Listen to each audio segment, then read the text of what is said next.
네, 한동훈 법무부 장관의 딸을 낙방시켜라. 한 미국 온라인 사이트에 이런 청원이 올라왔다고 합니다. 이번에 보도를 보니까 한동훈 장관 딸이 미국의 MIT에 이제 합격을 했다 이런 내용이 지금 알려지고 있는데 저런 청원 사이트가 있습니까?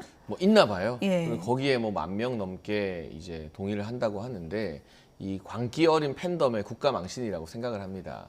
합리적인 의혹 제기가 있으면 모르겠지만 한동훈 장관 딸 같은 경우는 이번 사건으로 오히려 고등학교 성적이 알려졌어요.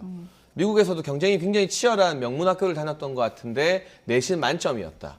그리고 대학 입학 시험에 해당하는 ACT인가요? 그 시험에서도 만점을 받았다고 해요. 예. 그리고 본인의 여러 가지 스펙이나 이런 걸 활용해서 들어가는 우리나라로 치면 수시 입학이 아니라 정시로 입학했다.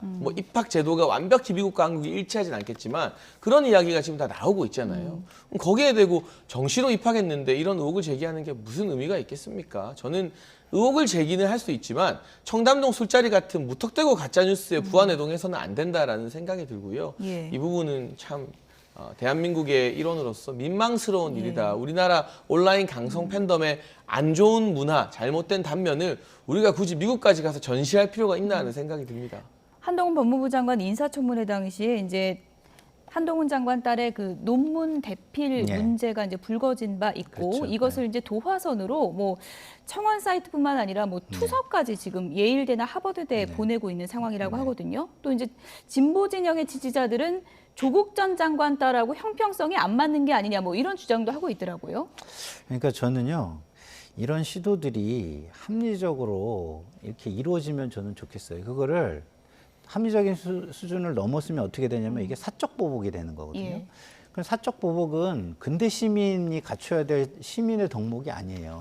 예를 들어서 그 하버드나 MIT나 이런 데서 판단이 잘못될 수 있는 부분, 오염된 정보를 가지고 있으면 이런 건 오염된 정보일 수 있으니 이런 부분을 꼭 참조해 주세요라고 하는 것까지는 할 수 있다고 저는 봐요. 근데 그런 거를 이미 했는데도 입학이 허가가 됐잖아요. 그러면 그 학교에서는 어떻게 판단을 했을 거냐면 과거에 그런 부분은 있지만 그런 부분을 우리 입학 전형에는 사용하지 않았을 거라고 판단을 내렸을 거라고 봐요. 그러면은 과거에 대해서 이렇게 조금 약간 잘못한 것 같은 느낌이 있다고 해가지고 그런 것을 입학 전형의 판단의 근거에 객관적인 판단 근거에 넣을 수는 없는 거 아니겠습니까?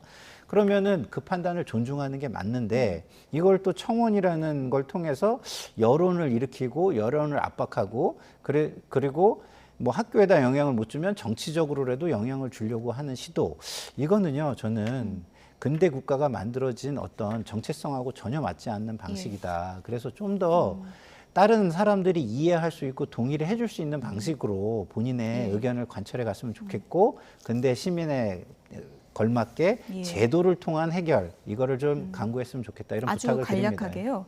한동훈 장관이 예를 들어서 그 인사청문회 과정에서 불거졌던 그 논문 문제 이런 것이 입학 전형에 사용이 됐는지 이런 부분을 좀 밝혀야 되는 거 아니냐 이런 요구도 좀 일각에서는 있는 것 같거든요. 그 부분은 좀 답변이 필요하다고 보십니까? 글쎄요. 저는 일단 정시 합격이다라는 이야기를 받고요. 그렇다면 그 부분이 활용됐을 가능성이 높지는 않을 것 같은데 이게 또 한동훈 장관의 문제 이전에 딸의 개인정보와 관련된 부분이라서 그리고 무엇보다 MIT가 부산대 의전원도 아니고 알아서 잘 검증하지 부산대 의전원을 않았습니까? 폄하하시는 부산대 의전원은 처리도 미적미적하면서 잘 못했죠. 그래도 학교를 폄하하실 의도는 아니었던 저는 부산 거죠. 출신이라서 부산대 의전원이 이렇게 폄하되는 거에 대해서 되게 속상한 사람이에요. 근데 조치를 되게 늦게 했잖아요. 미적미적거리면서. 근데 우리가 MIT의 검증 시스템이 그렇게 허술하다고 볼 수는 없죠. 여기까지 줄이겠습니다. 장해찬 국민의힘 청년 최고위원 김상일 정치평론가 두 분이었습니다. 고맙습니다.